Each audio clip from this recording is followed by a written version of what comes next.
My dear friend, now we are going to see the passive voice table of past continuous tense. The difference between present continuous tense passive voice and past continuous passive voice is only the difference of is and was. In present continuous, it was only is the tomb being visited by you.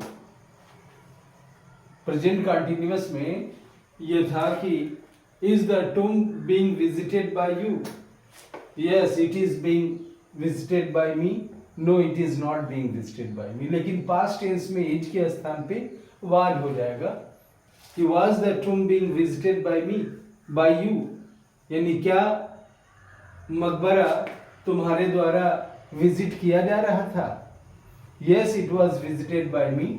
No, it was not visited by me. Was the class being attended by you?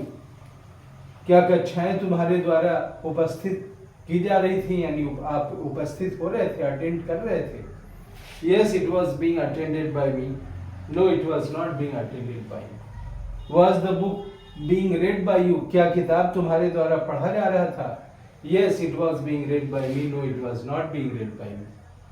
Was the letter being written by you? क्या पत्र तुम्हारे द्वारा लिखे जा रहे थे. अब was से were भी हम प्लूरल में कह सकते हैं कि were the letters being written by you? क्या पत्र तुम्हारे द्वारा लिखे जा रहे थे. अगर सिंगुलर में है कि was the letter being written by you? क्या पत्र तुम्हारे द्वारा लिखा जा रहा था. Yes, it was being written by you. No, it was not being written by you. Plural में अगर होगा तो yes, they were being written by you. No, they were not being written by you. Was the door being opened by you? Yes, the door was being opened by me. No, it was not being opened by me. Was the window being closed by me? Yes, it was being closed by me. No, it was not being closed by me. Was tea being taken by you? Yes, it was being taken by me. No, it was not being taken by me. Was money being given by you? Yes, it was being given by me. No, it was not being given by me.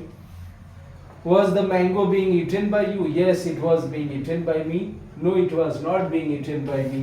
Was the milk being drunk by you? Yes, it was being drunk by me. No, it was not being drunk by me. साथियों, जो भी tables दिए जा रहे हैं ये आप इनको कंठस्थ करने के लिए दिए जा रहे हैं ताकि जब भी ये सेंटेंसेस होंगे आप उनको समझ लेंगे. It will help you in speaking. That's why it is very important कि all the tables you will try to get it by heart so that you will get the help in practice of English speaking.